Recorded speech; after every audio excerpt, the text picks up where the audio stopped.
नमस्कार, आपके अपने चैनल हिंदी वाली मीतू पर आप सभी का बहुत बहुत स्वागत है। आज के वीडियो में बात करेंगे हिंदी के कुछ ऐसे शब्दों की जिनका प्रयोग तो हम बहुत करते हैं लेकिन उनकी जड़ें नहीं जानते। हम यह तो जानते हैं कि वे अब कैसे बढ़ते जाते हैं, लेकिन उनका मूल स्वरूप क्या था यह नहीं जानते।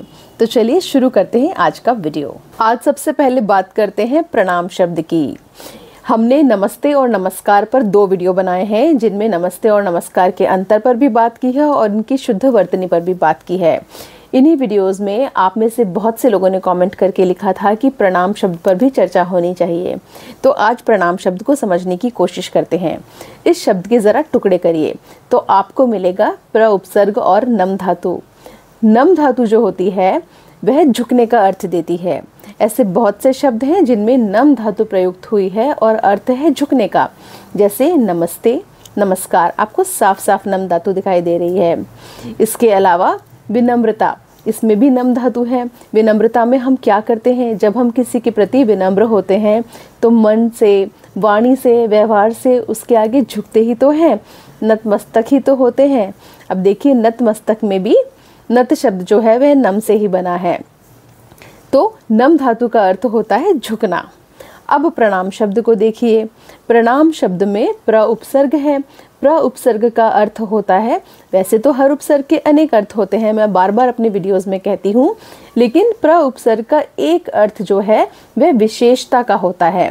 तो प्र और नम धातु यानी विशेष रूप से किसी के आगे झुकना। जब हम किसी को प्रणाम करते हैं तो क्या करते हैं, विशेष विनम्रता के साथ उसके सामने झुकते हैं।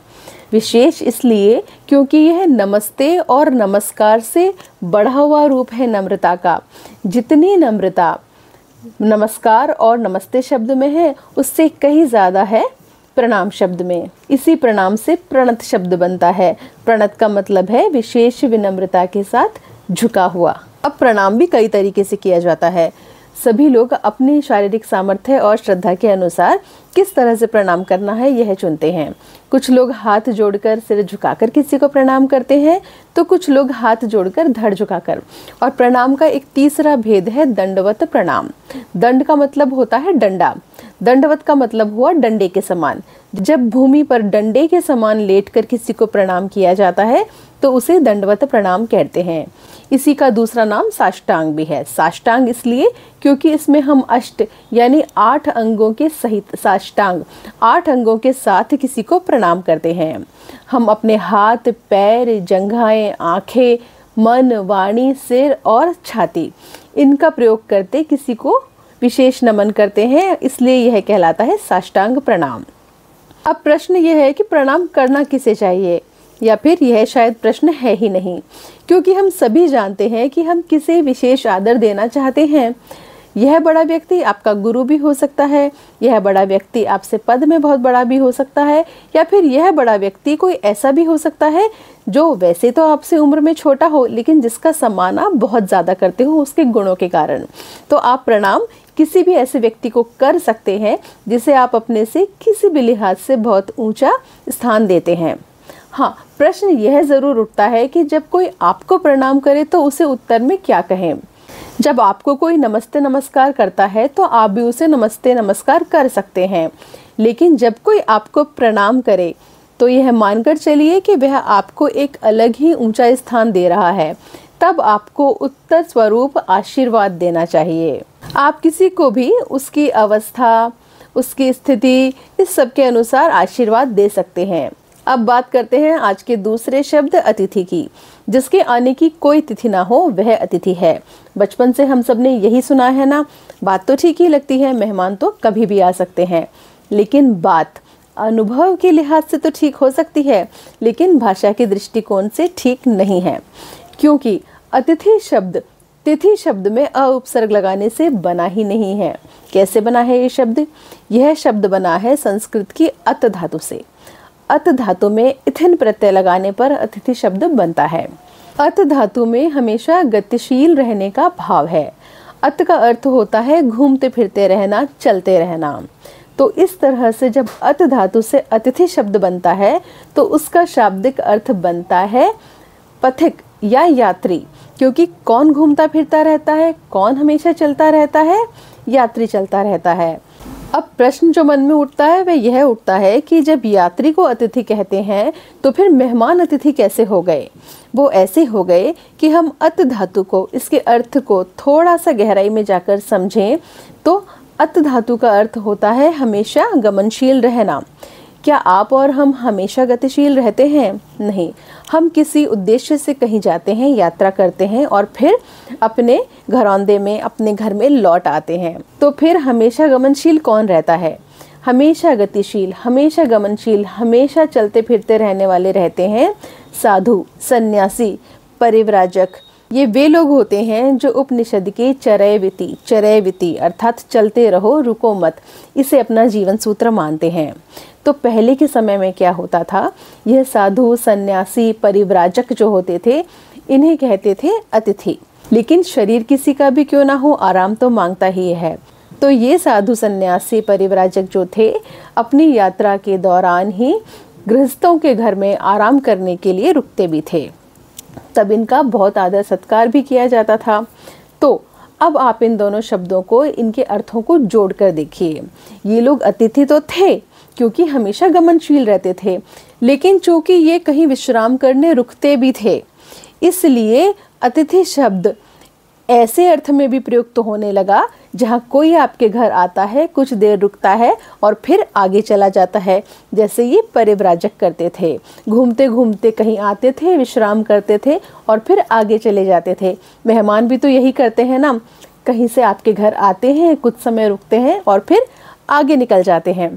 तो इस तरह से मेहमानों के लिए भी अतिथि शब्द का प्रयोग होने लगा। अब इसी अतिथि शब्द से एक शब्द बनता है आतिथ्य, जिसका अर्थ होता है आदर सत्कार, आओ भगत। हमने अपने पिछले वीडियो में आदर सत्कार शब्द को अच्छी तरह समझा था कि सत्कार का विशेष रूप से क्या शाब्दिक अर्थ है, सत्कार करना किसे कहते हैं। वहाँ बहुत से लोगों ने पूछा कि आओ भगत का क्या अर्थ है, तो हम अपने इसी वीडियो में आओ भगत के अर्थ पर भी चर्चा करेंगे, उसे भी स्पष्ट रूप से देखेंगे। आप देखते रहिए वीडियो। अतिथि के बारे में हमने विस्तार से चर्चा की है, तो इसी से जुड़ा एक और शब्द समझ लेते हैं जिसका लोक जीवन में हम बहुत प्रयोग करते हैं। वह है पाहुना या पाहुन।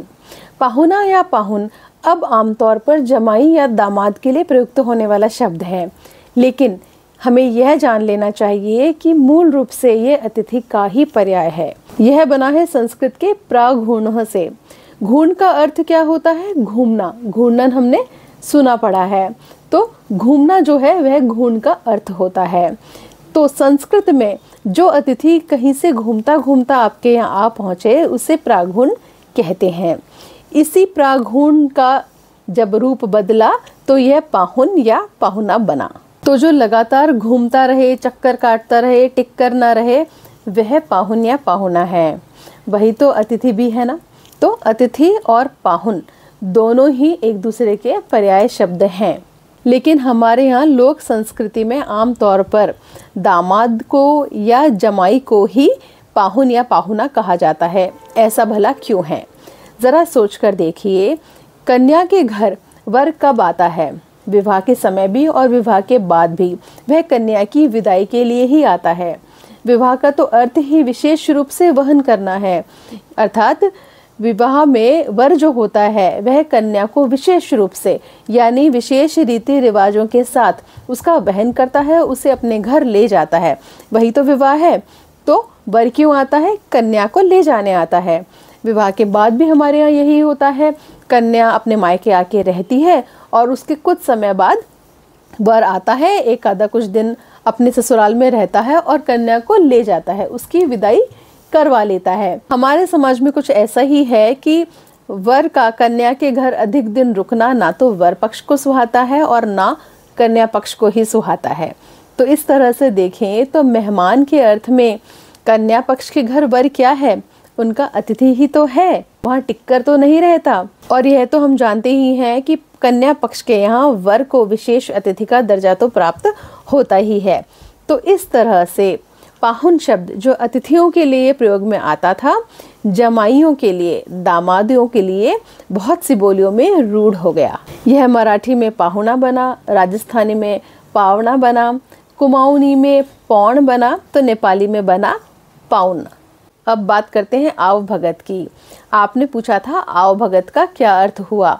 देखिए इसमें दो शब्द हैं, आव और भगत।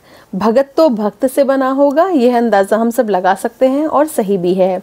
दूसरा शब्द है आव। आव बना है आगमन से, आगमन से आवना और फिर आव बनता है। आव का मतलब हुआ आना। जैसे एक शब्द हम आवागमन काम में लेते हैं। आवागमन का मतलब क्या है? आवागमन का मतलब आना जाना ही है ना, तो आव का मतलब होता है आना। तो आव भगत का अर्थ हुआ किसी के आने पर भक्ति भाव का, श्रद्धा भाव का प्रदर्शन करना, अर्थात किसी के आने पर उसका अभिनंदन करना, उसका आदर सत्कार करना। अभी हमने बात की पाहुना की कि किस तरह से जमाई को पाहुना बोला जाने लगा। लेकिन पाहुना या जवाई तो कोई लड़का बाद में बनता है, उससे पहले वह बनता है दूल्हा। आपने एक बात पर ध्यान दिया है, किसी लड़के को शादी होने तक या फिर ज़्यादा से ज़्यादा किसी नवविवाहित लड़के को ही दूल्हा क्यों कहते हैं? शादी के बाद उसे पति का दर्जा मिल जाता है। तो दूल्हा शब्द जो है उसका प्रयोग शादी के रीति रिवाजों तक, रस्मों तक और शादी के कुछ दिन बाद तक ही किया जाता है। ऐसा भला क्यों है? ऐसा इसलिए है कि दूल्हा शब्द संस्कृत के दुर्लभ का बिगड़ा हुआ रूप है। दुर्लभ का क्या अर्थ होता है? जो दुष्प्राप्य हो, जिसे पाना कठिन या मुश्किल हो।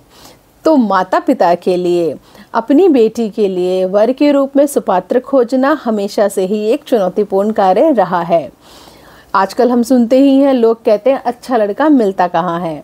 तो बस वही अच्छा लड़का, वही सद्गुणी लड़का मिलना दुर्लभ था, इसलिए ऐसे लड़के को दुर्लभ से दूल्हा कहा जाने लगा, क्योंकि दुर्लभ से अपभ्रंश में बना दूल्हा और उसके बाद खड़ी बोली में बन गया शब्द दूल्हा। तो इसलिए शादी तक चूंकि वह एक दुर्लभ लड़का था, उसे खोजना बड़ा मुश्किल था, लड़के को दूल्हा कहा जाता है। उसके बाद तो उसे उच्चतर उपाधि पति की मिल ही जाती है। तो देखा ना आपने, शब्द किसी टाइम मशीन से कम नहीं होते। ये हमें उस समय की भी झांकी दे देते हैं जिस समय के, जिस दौर के साक्षी हम नहीं रहे हैं। इससे पहले कि हम आज के अंतिम शब्द की तरफ बढ़ें, आपसे छोटा सा अनुरोध है, अगर वीडियो पसंद आए तो लाइक और शेयर कीजिएगा। चैनल पसंद आ रहा है, सब्सक्राइब अभी तक नहीं कर पाए हैं तो सब्सक्राइब कर लीजिए। चलिए अब दूल्हे तक आ ही गए हैं तो आज के अंतिम शब्द के रूप में समधी को भी देख लेते हैं। दूल्हे के माता पिता को या दुल्हन के माता पिता को खुश रखना भी तो जरूरी है। समधी शब्द को देखें तो सम धन धी मिलता है। धी संस्कृत में बुद्धि को कहते हैं। जैसे इससे शब्द बनता है धीमान यानी बुद्धिमान। तो कुछ लोग कहते हैं समधी का अर्थ हुआ समान धी वाले, यानी समान बुद्धि वाले, एक जैसे समझ वाले। बात तो ठीक लगती है, समधियों का आपस में एक जैसी समझ होने वाला जरूरी है। दूसरा एक और रोचक इसकी व्याख्या जो लोग करते हैं वह कहते हैं सम और धी। धी पंजाबी आदि बोलियों में बेटी को कहा जाता है। तो शादी के बाद जो पुत्र वधू होती है वह भी बेटी के समान ही मानी जाती है, इसलिए समधी का अर्थ हुआ जिनकी धी अर्थात बेटी समान है। लेकिन ऐसी बातें एक कान से सुनिए, आनंदित होइए और दूसरे कान से निकाल दीजिए। दरअसल समधी शब्द बिगड़ा हुआ रूप है संबंधी का। सम उपसर्ग और बंध क्रिया से संबंधी शब्द बनता है। सम का मतलब समान है और बंध का मतलब होता है बांधना। अब रिश्ते नातों में क्या होता है, हम एक दूसरे से बंधे ही तो होते हैं, रिश्तों का बंधन ही तो होता है। इसलिए संबंधी का अर्थ हुआ एक दूसरे से बराबरी के स्तर पर जुड़ना। इसी संबंधी शब्द का जब रूप बिगड़ा तो समधी बना और वह एक विशेष रिश्ते के लिए रूढ़ हो गया। इस तरह से बना है समधी शब्द।